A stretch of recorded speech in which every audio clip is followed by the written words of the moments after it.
As to the future, the submission to this subcommittee details actions that I believe will make Solomon the leader within the financial services industry in controls and compliance procedures. But in the end, the spirit about compliance is as important or more so than words about compliance. I want the right words and I want the full range of internal controls. But I also have asked every Solomon employee to be his or her own compliance officer. After they first obey all rules, I then want employees to ask themselves whether they are willing to have any contemplated act appear the next day on the front page of their local paper, to be read by their spouses, children, and friends, with the reporting done by an informed and critical reporter. If they follow this test, they need not fear my other message to them. Lose money for the firm, and I will be understanding. Lose a shred of reputation for the firm, and I will be ruthless. I welcome your questions. You've praised the president's tax cut, calling it a wind at the American economy's back, I guess. No, I have said that it is a wind, a tax bill that was targeted in a big way to help corporations. So it helps Berkshire's million shareholders. It isn't what I would have done if I was going to have a tax cut. But so as an individual, I do not agree with the philosophy that led to it. But as a steward at Berkshire Hathaway, I have to tell you that it does our shareholders a lot of good. I see. Because I was going to ask you, I mean, there must be a cost to this. Is there? There's always a cost. Right. I mean, and it sort of suggests that the savings from the government, then all that money was maybe misspent by the government. I mean, is there a cost, a downside to the tax cut? Well, there's always, I mean, let's just say, trade-off. If you take taxes to zero for everybody in the country, you would be issuing a lot of bonds. But you can't ever do just one thing in economics. You probably can't in physics either. There's a butterfly effect. But in economics, you always have to say, and then what? And if you give a large break to one group, it's not free. If I were going to cut the revenues of the United States, I would have helped a different group of people. But as I say, it is very helpful to Berkshire. It's not that we were non-competitive before, but our shareholders are better off. Don Harding, one of our viewers, asked, so have you increased salaries and benefits for Berkshire employees like some other companies have done in the wake of the announcement about taxes? Some of our portfolio companies have done that, but we're not paying dividends, we're not repurchasing shares, we're investing, and we'll use the money for investment. I wonder, Warren, what you think of President Trump's tweets, particularly about the stock market.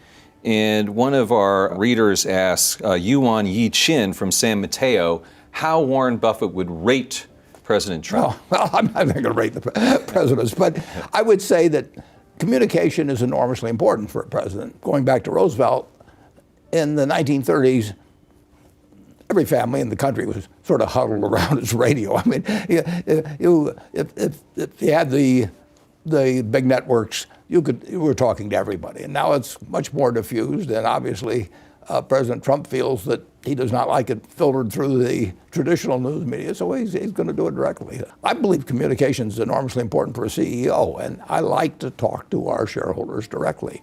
If I were frustrated with my ability to talk to the people I'm responsible for, I would try to figure out a way to do it directly, and obviously the president feels that way.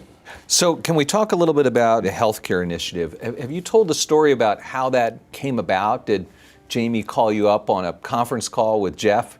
How did it happen? I think probably, I can't answer it with 100% precision, but my impression is that it came about because there's a fellow quite young that works for us, Todd Combs, is also on J.P. Morgan's board, and Todd and I have talked a lot about health care, and I think Todd developed some ideas about how something like this might work, and I think he's the one that actually talked to Jamie.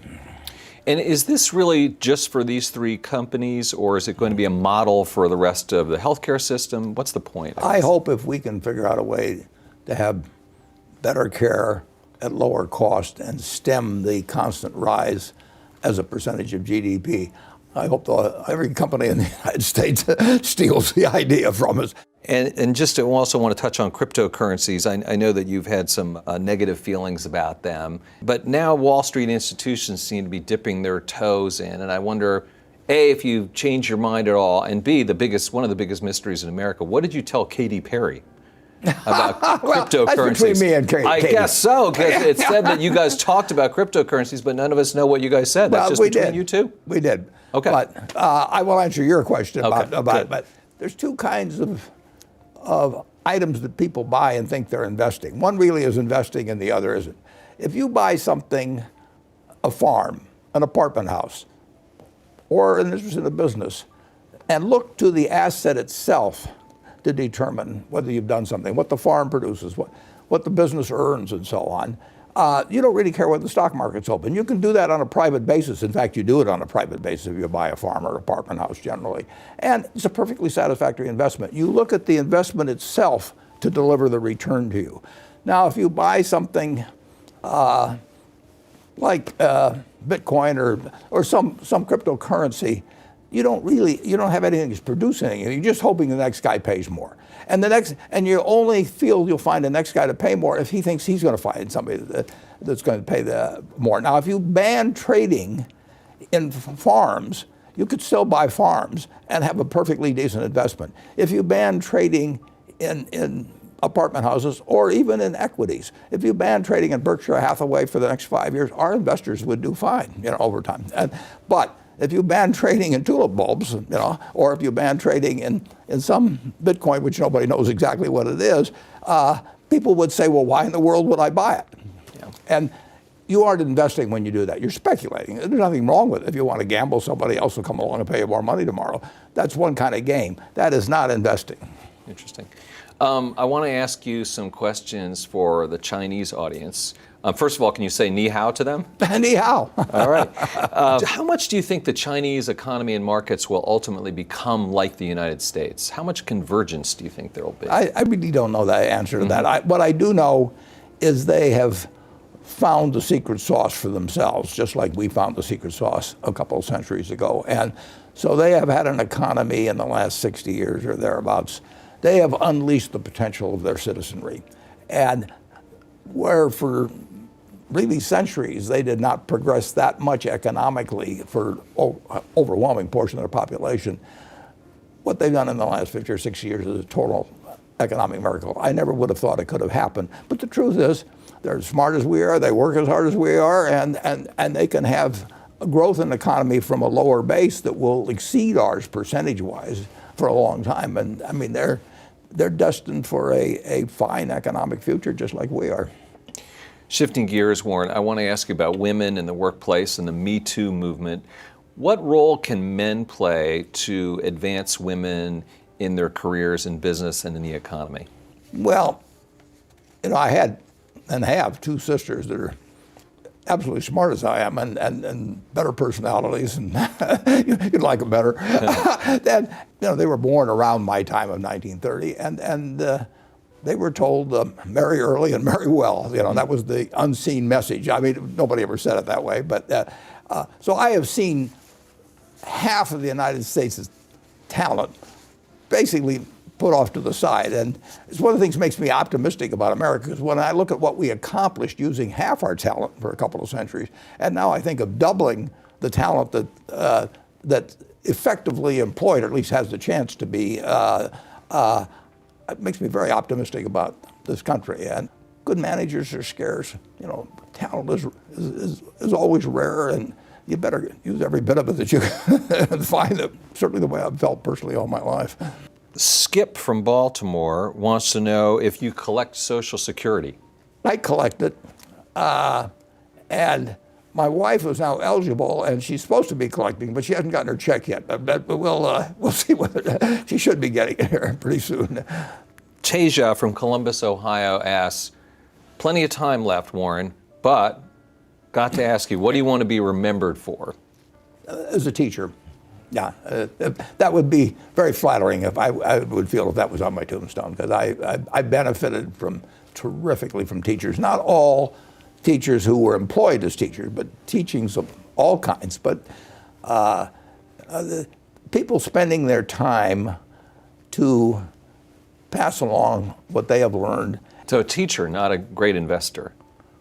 Yeah, well, I don't do anything in investing that's complicated. I've just been at it a long time. I mean, just look at it. If I just put that $114 and the S&P, I'd have $400,000 now. Well, I think there's a little more to it than that. Scott from Papillion, Nebraska says, how do you tell the difference between reasonable and unreasonable fear? So in other words, the stock's down, maybe it should be down, or a stock's down, maybe it shouldn't be down.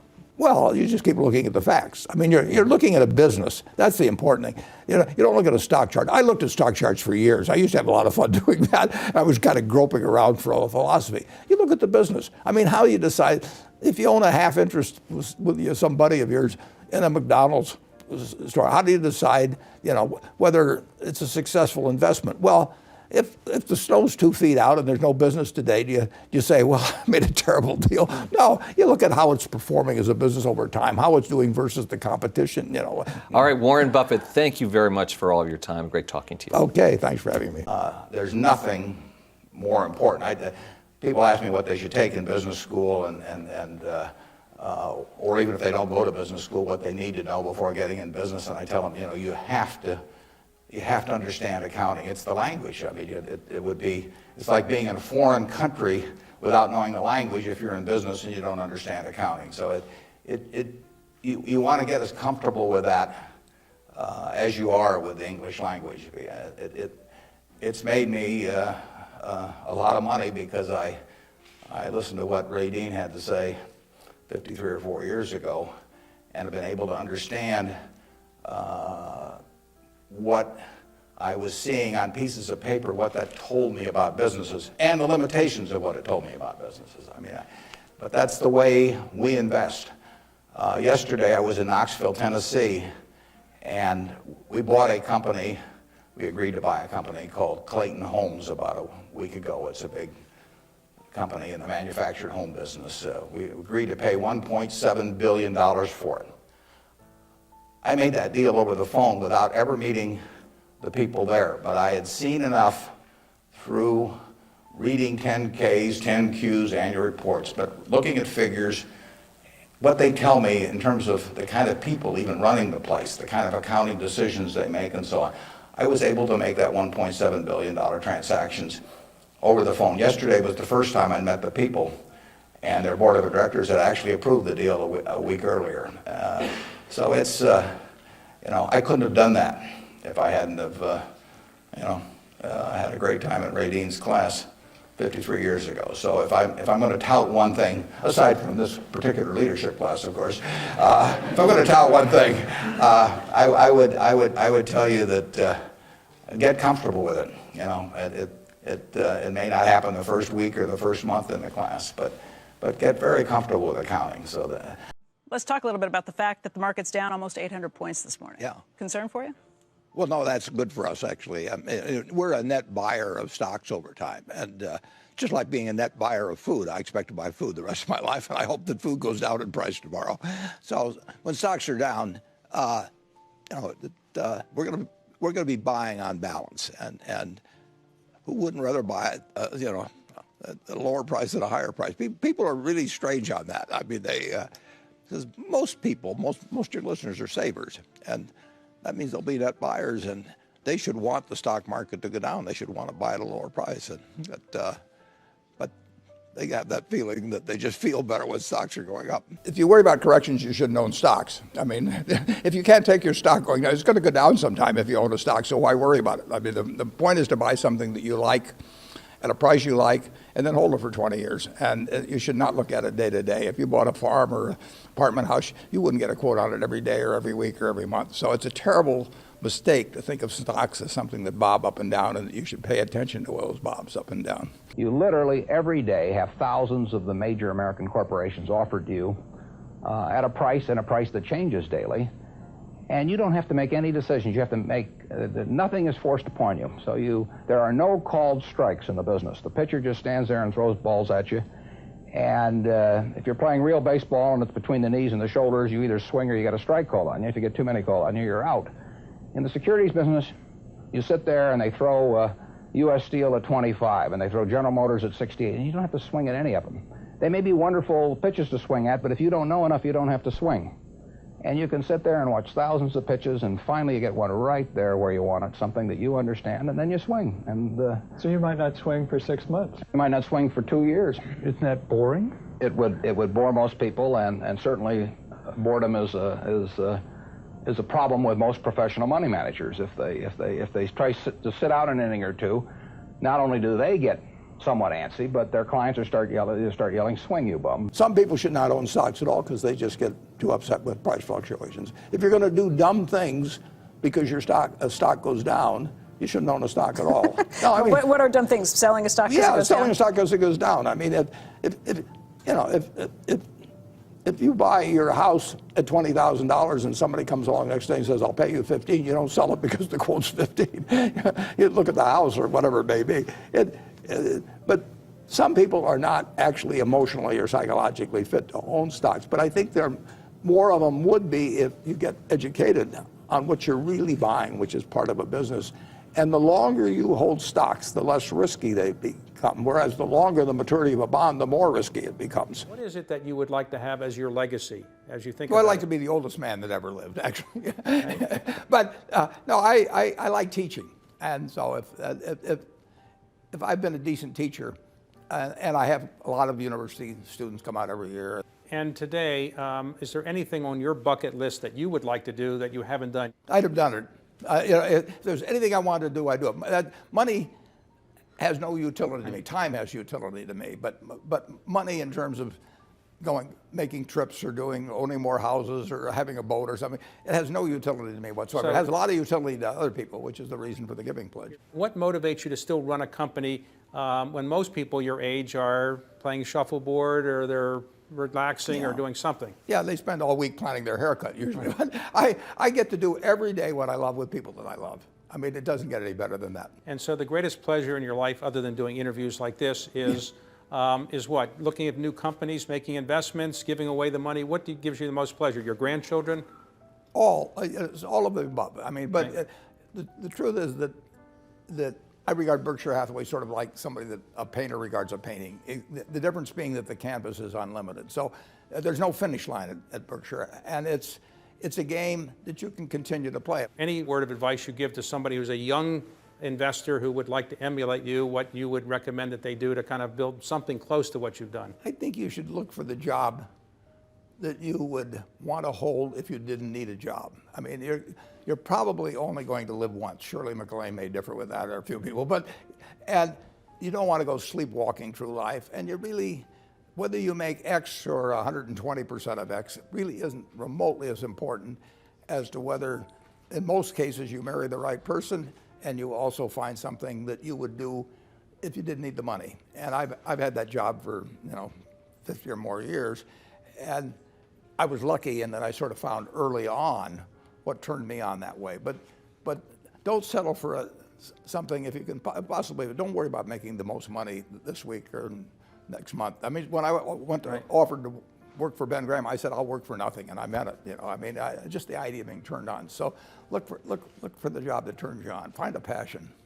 Well, I've said in the annual report that I've known maybe a dozen people in my life.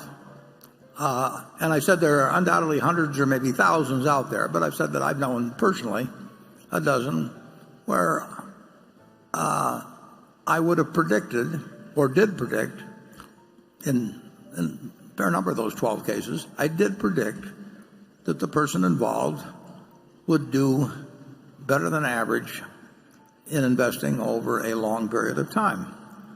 And obviously, Charlie is one of those people. So would I pay him? Sure. But would I take financial advisors as a group and pay them 1% with the idea that they would deliver results to me that were better than the S&P 500 by 1%, and thereby leave me breaking even against what I could have done on my own? There's very few. So it's just not a good question to ask whether, I pay Charlie 1%. That's like asking, whether I'd have paid Babe Ruth, 100,000 or whatever it was to come over from the Red Sox to the Yankees. I mean, sure, I would have, but there weren't very many people I would have paid 100,000 to in 1919 or whatever it was to come over to the Yankees. So it's a fascinating situation, because the problem isn't that the advisors are going to do so terrible. It's just that you have an option available that doesn't cost you anything, that is going to do better than they are in aggregate. And it's an interesting question. I mean, if you hire an obstetrician, assuming you need one, they're going to do a better job of delivering the baby than, if the spouse comes in to do it, or if they just pick somebody up off the street. And if you go to a dentist, if you hire a plumber, in all the professions, there is value added by the professionals as a group compared to doing it yourself or just randomly picking laymen. In the investment world, it isn't true. I mean, the active group, the people that are professionals in aggregate, cannot do better than the aggregate of the people who just sit tight. And if you say, well, in the active group there's some person that's terrific, I will agree with you. But the passive people can't all pick that person, and they don't know how to identify him. So it's even worse than that. The expert who's really good, when he gets more and more money in, he suffers just terrible performance problems. Yeah. And so you'll find the person who has a long career at 2 and 20, and if you analyze it, net all the people have lost money, because some of the early people have had a good record, but more money come in later and they lose it. So the investing world is it's a morass of wrong incentives, crazy reporting, and I'd say a fair amount of delusion. Yeah, if you ask me whether those 12 people I picked would do better than the S&P working with $100 billion, I would answer that probably none of them would. I mean, that would not be their prospective performance. But when I was talking of them, or referencing them, and when they actually worked in practice, they dealt generally with pretty moderate sums. And as the sums grew, their relative advantage diminished. I mean, it's so obvious from history. The example I used in the report, I mean, the guy who made the bet with me, and incidentally, all kinds of people didn't make the bet with me because they knew better than to make the bet with me. There were hundreds, at least a couple hundred underlying hedge funds. These guys were incented to do well. The fund-to-fund manager was incented to pick the best ones they could pick. The guy who made the bet with me was incented to pick the best fund-to-funds, and tons of money. And just with those 5 funds, a lot of money went to pay managers for what was subnormal performance over a long period of time. And it can't be anything but that.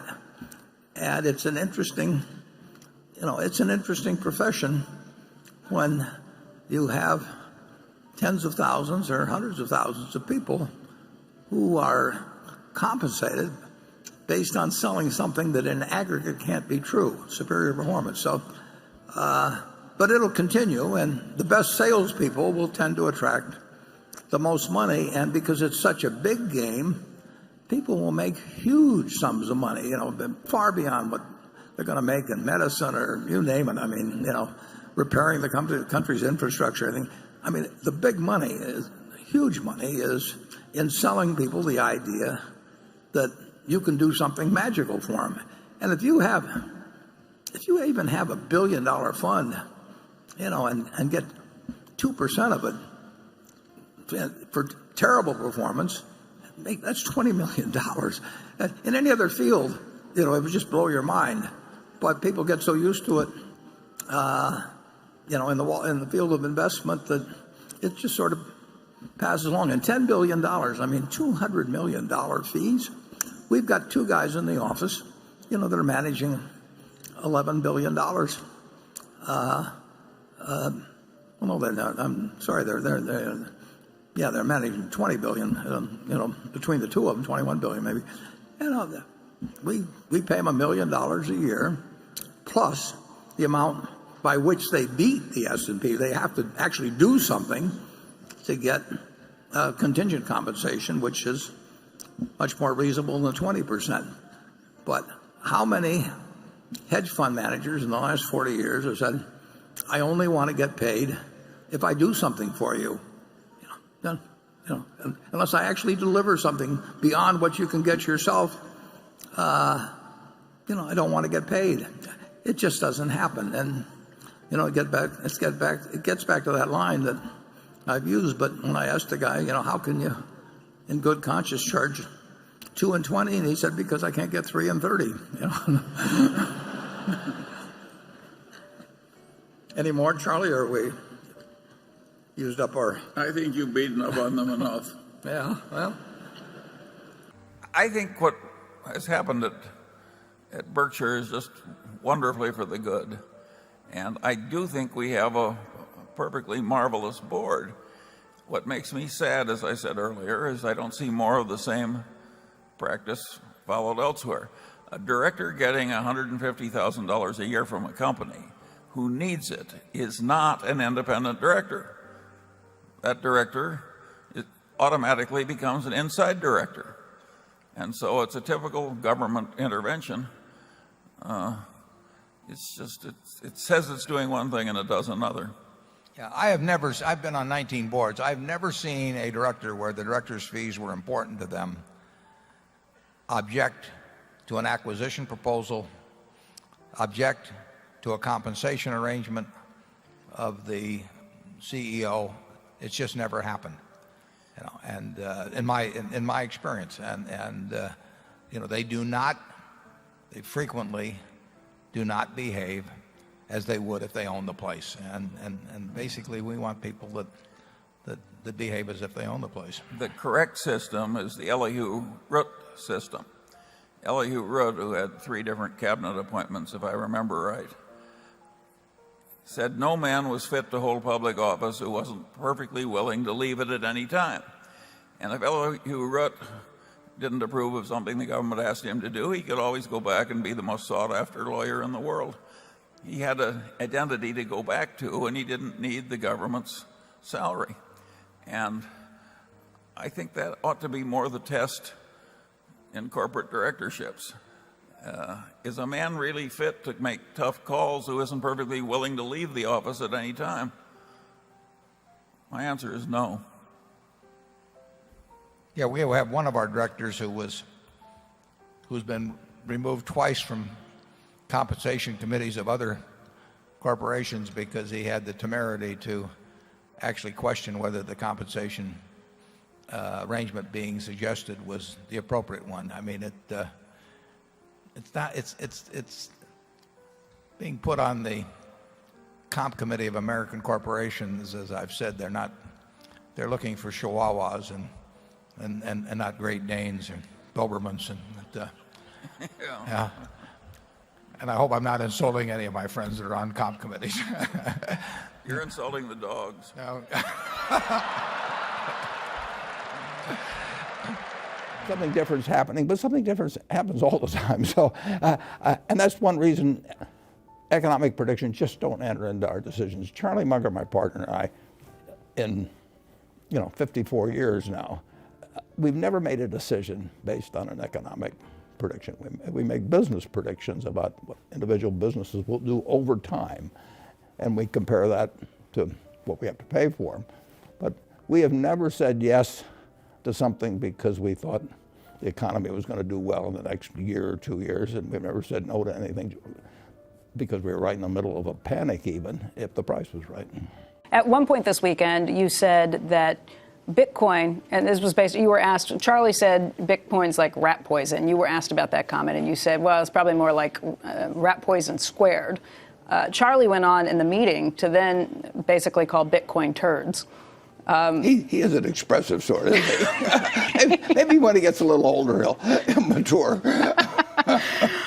just want to ask you about that because it sparks so much controversy, and particularly on Twitter and some of the places where you might expect people who are trading in cryptocurrency to be pretty loud about what they heard.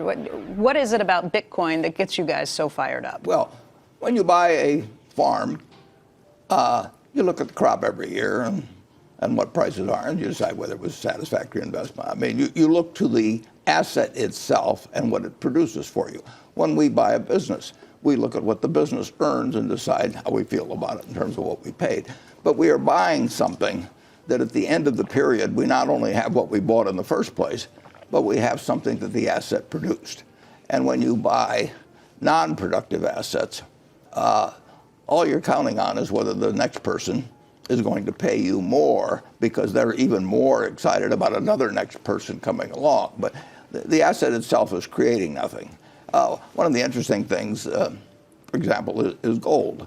If you go back to the time of Christ and you look at how many hours of labor you had to give up in order to buy an ounce of gold, and you take it forward to now, you'll find the compound rate maybe 1/10 or 2/10 of 1%. You know, and then you have to insure it during that time and make sure somebody doesn't steal it from you and everything. But it doesn't produce anything. And productive assets, you can pay too much for a productive asset. But I bought a farm in the 1980s, and every year we look at how much it produced the way of soybeans and corn. And at the end of that period, I've still got the farm, and I've gotten some significant income off of it. Apartment house, operating business. But if you and I buy various cryptocurrencies, they're not going to multiply. They're not going to be a bunch of rabbits sitting there in front of us. They're just going to sit there. And I got to hope next time you get more excited after I bought it from you, and then maybe I'll get more excited and buy it from you. And actually, we could sit in the house by ourselves, and we could keep running up the price between the two of us. But at the end of the time, there's one Bitcoin sitting there, and now we got to find somebody else. And they come to an end. I mean, those. That's a greater fool theory. That's what you're saying. Well, yeah, it's buying something because you expect the pool of people who want to buy it because they want to sell it to somebody else will grow, and it's wonderful because it does create a rising price. Does create more buyers, and people think I've got to get in on this, and it's better if they don't understand it. That's the other thing about non-productive. If you don't understand it, you get much more excited than if you understand it. I mean, if you buy a bond that says it's going to pay you 4% a year, you're not going to get any pleasant surprises. She's going to pay you 4% a year. But if you can have anything you want to imagine. If you just look at something and say that's magic, you can do it with shark's teeth or seashells or anything. And they did it with tulips in the 17th century in Amsterdam, and they'll do it again. I mean, people, they like to speculate. They like to gamble. And if you can get something, particularly if you have something half plausible going on. Mm-hmm. If you had bought gold in 1942 and you say, we might lose the war and we might have to run off to some other country, and so let's put our assets in gold, you would have less than a penny for every dollar you got from owning stocks. Less than a penny. Now, if somebody calls that a store of value, I mean, I think they're delusionary. Okay. Andrew has a question, too. Andrew.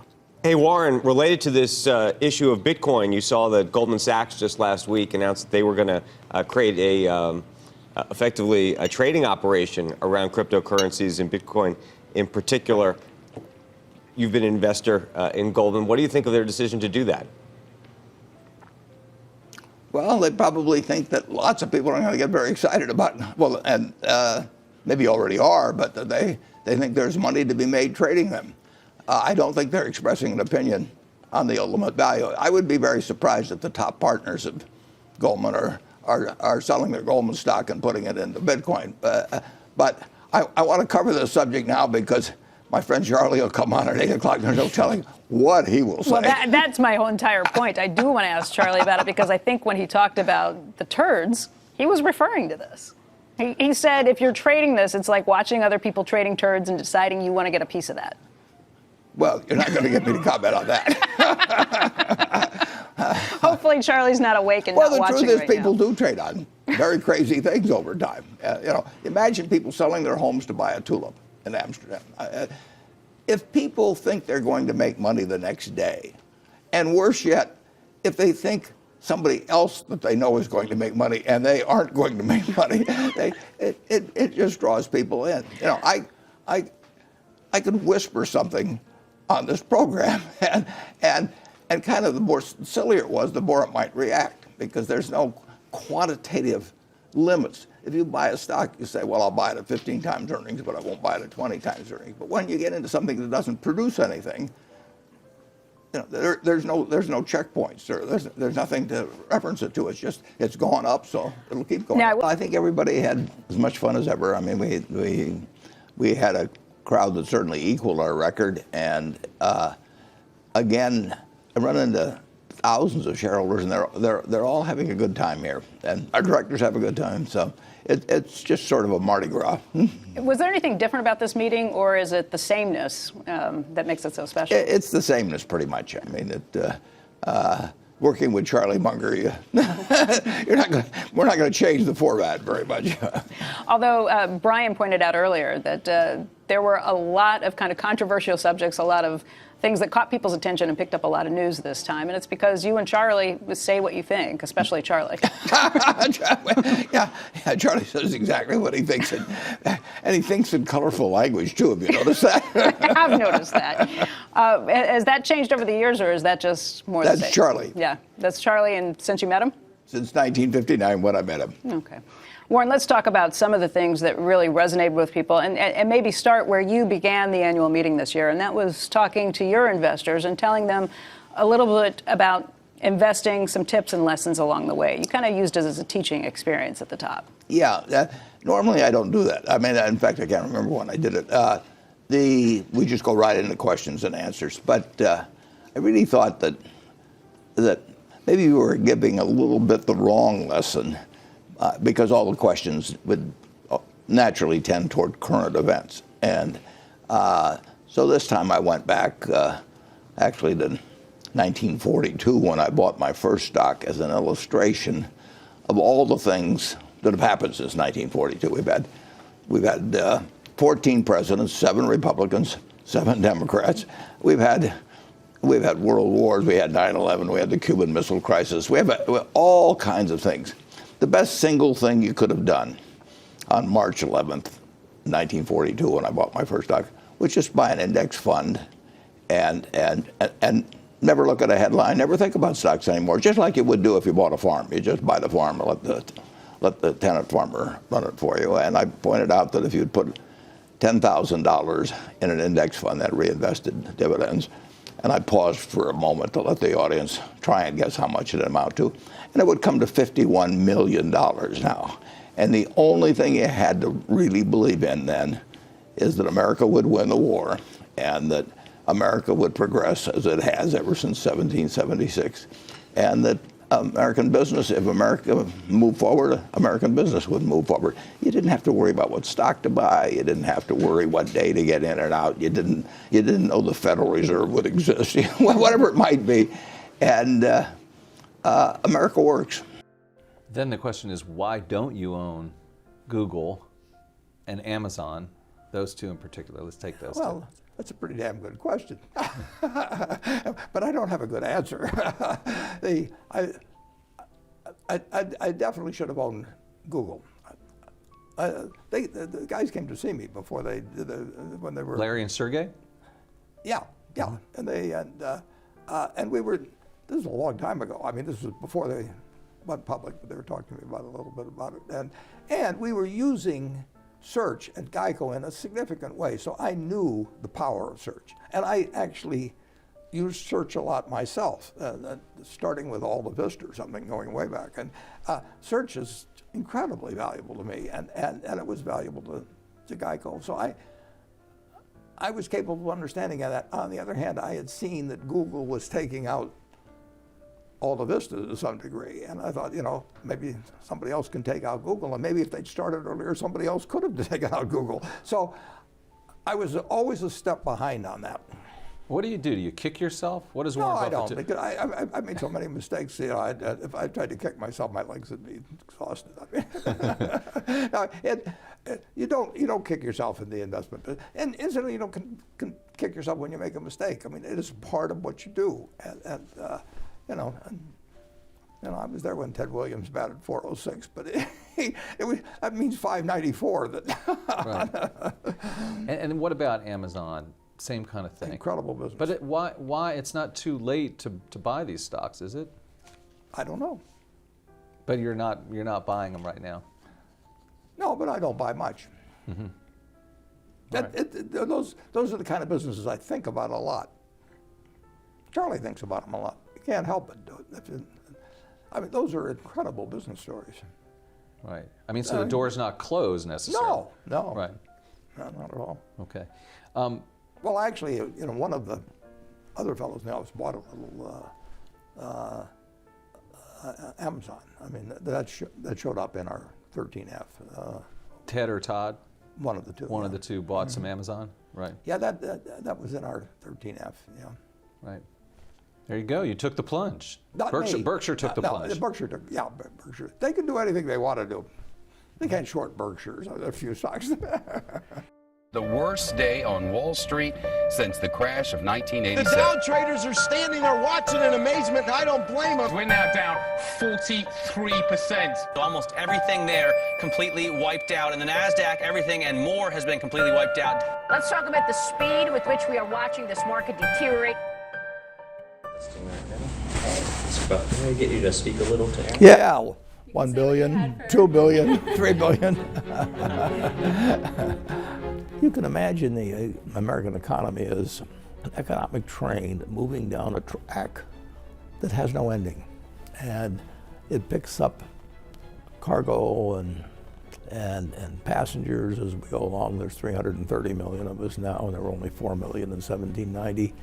And our farms are incredibly more productive, and we have 75 million houses, and we had a few huts then, and we have great universities and all of these things. So we're just constantly moving more and more cargo and passengers along. And occasionally that train is going to get derailed. In 2008, you had something close to a bubble in home real estate. 50 million people had mortgages roughly at that time out of 75 million homeowners. When that bubble burst, it hit home to probably 40% of the households in the country, these people that had mortgages on their houses. And fear spread in the month of September 2008 at a rate that was like a tsunami. Who do you hold responsible for that? Bubbles are always hard to ascertain the originators of it. There really aren't any originators. Everybody got caught in. Some were foolish, some were crooked, some were both. But you had a mass illusion that it could go on forever. You had Wall Street firms participating, you had mortgage originators participating, but you had the public participating. And it was, you know, it was a lot of fun. I mean, it was like going to Cinderella, going to the party. I mean, it was all going to turn to mice and pumpkins at midnight, but nobody wanted to leave until 1 minute to midnight, and the rush for the door was couldn't be handled. What for you were the lessons you learned from 2008? I didn't really learn any new lessons in 2008 or 9. I had emphasized to me some of the things that I'd always believed, that you do need somebody who can say, we'll do whatever it takes. The U.S. government had to do the right things, not perfect things, but generally the right things, starting in September, and they did a fantastic job, actually, of getting the train back on the tracks. There was still damage for a long period thereafter, but it was really important to have fast action at that time. And we were very fortunate we had the leaders we did. If we'd had people who waited for all the information to be right, or for committees to work, or you know, that sort of thing, it would have been far, far worse. People talk about a fog of war, but there's a fog of panic too. And during that panic, you're getting inaccurate information, you're hearing rumors. If you wait till you know everything, it's too late. People today, 10 years later, they're still affected by the crisis, various people in different ways, but they're not as affected as they were in 2009 or 2010. Has that confidence come back? Yeah, but it comes back slowly. I can understand why people that lost their houses or lost their jobs or whatever may have happened to them feel that there must be somebody out there that was profiting from this that did it doing some things that should send them to jail. The people that ran most of the institutions, the big institutions, that got in trouble. I mean, I probably shouldn't name names, but they went away rich.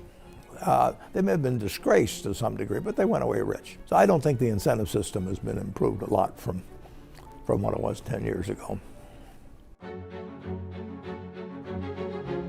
If I knew what the next crisis would look like, I could probably might be a little bit helpful in stopping it. But there will be other crises. There's no way of knowing when you're in a situation like we were in the fall of 2008 or 9, when or precisely how it will end. You know the United States will come back. The factories don't disappear, the farmland doesn't disappear, the skills of the people don't disappear.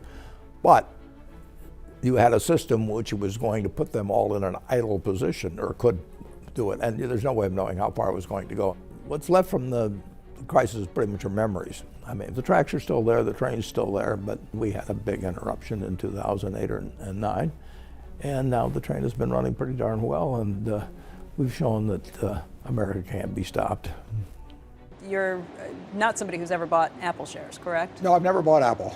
But I wish I had.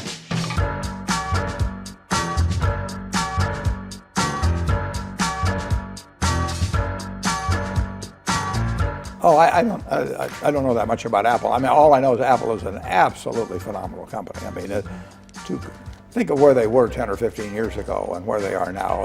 And that's been done by innovation. I mean, and I think Steve Jobs has had a whole lot to do with that. So I saw him just a few times over time, but he called me, did call me a couple of years ago. It was an interesting conversation because I hadn't talked to him for a long time, and he said, "We've got all this cash, Warren," and he said, what should we do with it? I would use it for acquisitions if I thought my stock was undervalued. I mean, I would use it for repurchases if I thought my stock was undervalued. And I said, "How do you feel about that?" The stock was around 200 and something. He said, "I think our stock's really undervalued."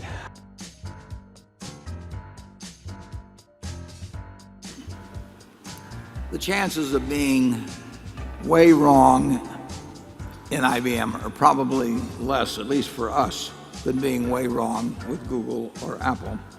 But that doesn't mean that the latter two companies aren't going to do, say, far better than IBM. I mean, we wouldn't have predicted what would happen with Apple 10 years ago. And I do not get to the level of conviction that would cause me to buy them. But I sure as hell wouldn't short them either.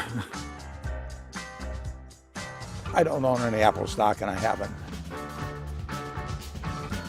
Or something and figure out what all the components were in it. Let's talk about shares of Apple.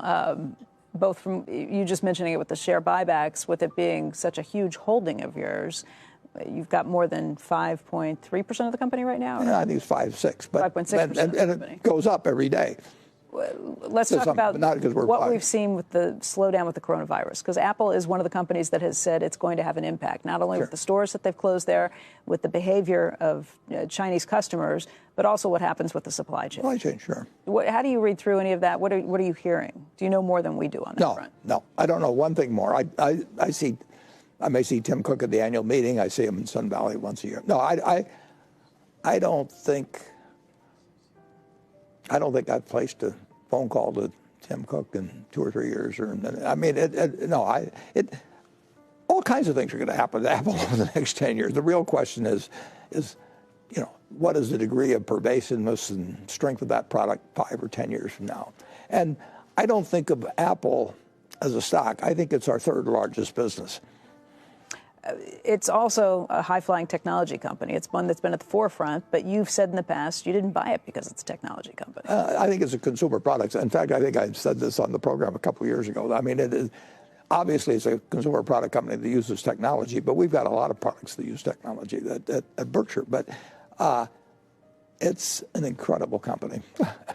and I should have appreciated it earlier. There's a question that came in from, I guess the handle is GPG. This is a question that came in on Twitter, and the writer asks, you've said that you can do fair value estimates of companies you follow at any time in your head. So please do one now for Apple. What went wrong with your estimate for IBM, and how is that miscalculation different than for Apple? IBM's an entirely different business than Apple. I mean, Apple doesn't resemble IBM anymore. It resembles See's Candy in a way more. I mean, it is a incredibly useful product to people that grows more useful as the number of people are involved. I mean, it's really interesting. You know, we call them smartphones. If you go back and look at the old telephone, that was an incredible useful product. It changed my mother's life and my dad's life. It changed lives in every way, and they took a long time to become pervasive, and it was very expensive initially, but it changed the world.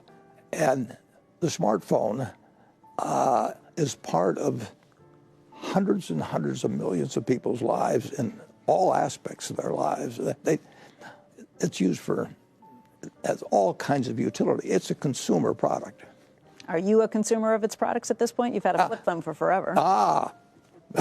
I'm glad you brought that up. I am now using, not very often, but I'm using the latest model, and I'll give you a little preview of our movie for the annual meeting. We haven't done it yet, but it will probably show me crushing with my foot my old flip phone while cozying up to the new smartphone. When did you get the smartphone? I've been given several of them, but including by Tim Cook. One finally stuck? What, pardon me? One finally stuck? Yeah, absolutely. No, my flip phone is permanently gone. The number's been changed to my new phone. Wow, yeah. That's impressive. I mean, you're looking at an 89-year-old guy that's barely beginning to be with it. What do you like best about the phone? And what do you like least? Well, I don't use all its facilities like most people. I mean, most people are living their lives around it, and I use it as a phone. As a phone and nothing else. I use it as a phone. I will ask this question from Chris Freed from Philadelphia, and whoever wants to take this on stage. From raw material purchases by Berkshire subsidiaries, are you seeing signs of inflation beginning to increase? Let me answer that. Greg can give more. We're seeing very substantial inflation. It's very interesting. I mean, we're raising prices. People are raising prices to us, and it's being accepted. I mean, it's not.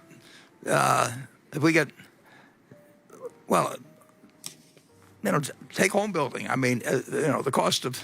We've got 9 home builders, and in addition to our manufactured housing thing, and then. Operation, which is the largest in the country. So we really do a lot of housing. The costs are just up. Steel costs,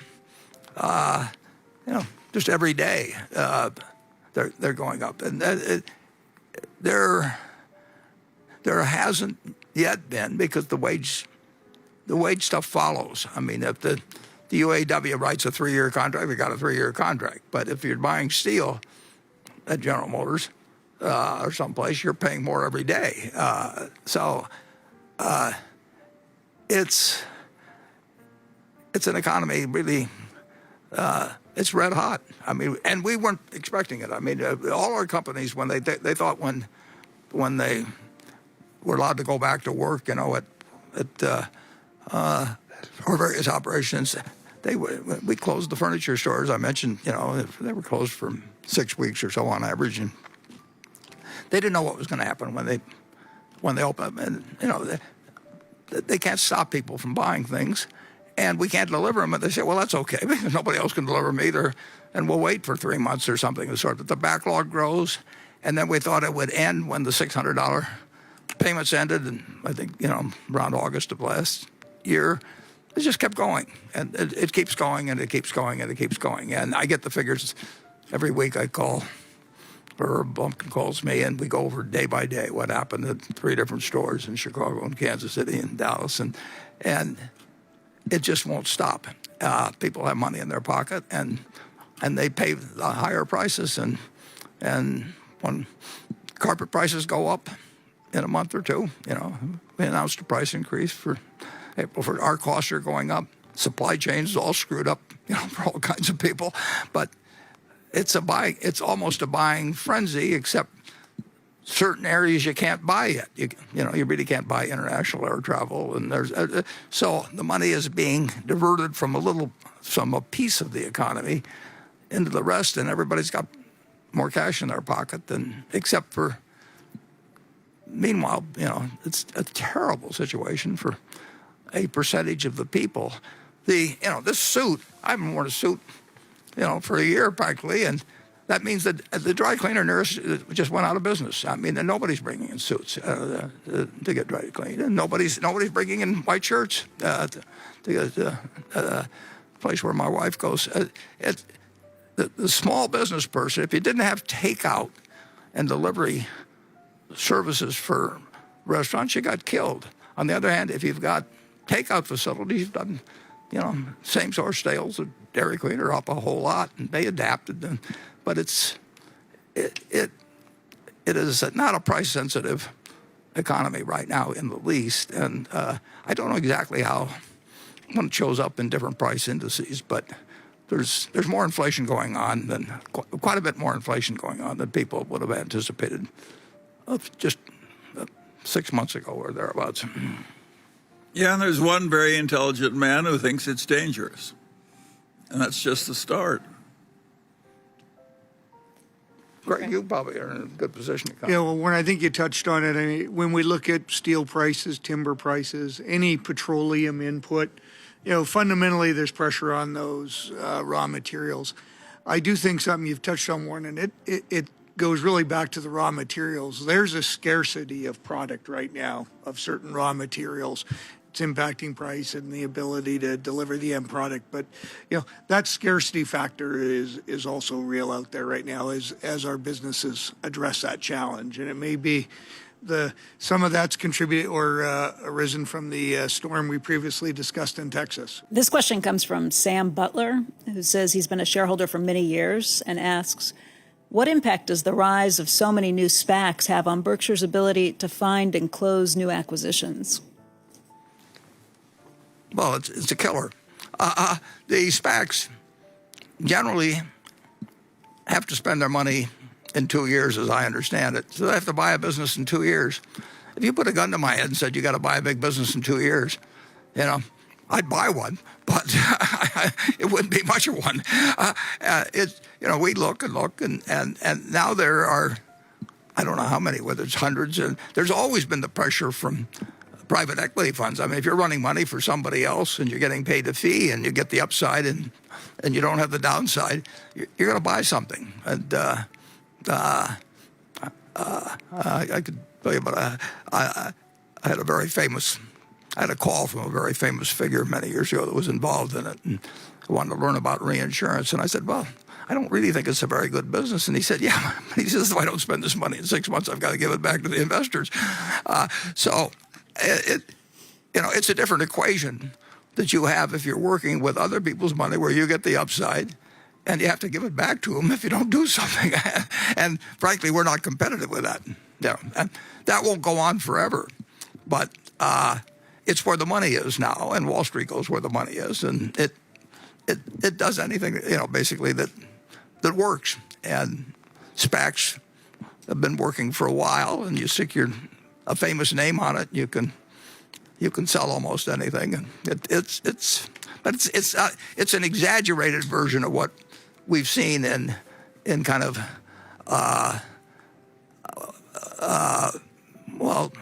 gambling done type market. In fact, I did have a quote from Keynes that we might put up on the. Let's see if I've got. Yeah, this is probably one of the most famous quotes in history, because it really sums up the problem of the fact we've got the greatest markets the world could ever imagine. I mean, imagine being able to own parts of the biggest businesses in the world and putting billions of dollars in them and take it out of, 2 days later. I mean, compared to farms or apartment houses or office buildings where it takes months to close a deal, I mean, the markets offer a chance to participate and invest in earning assets on a basis that's very, very low cost, and instantaneous, huge, all kinds of good things.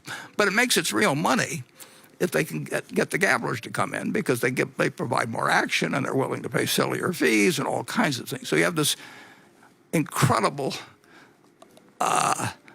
huge asset to humanity, but it really makes its money when people are doing stupid things. I mean, that's where the money really is. And Keynes wrote this in 1936. It says 1939 on the slide, but he wrote it in 1936 in the General Theory, that speculators may do no harm as bubbles on a steady stream of enterprise. But the position is serious when enterprise becomes the bubble on a whirlpool of speculation.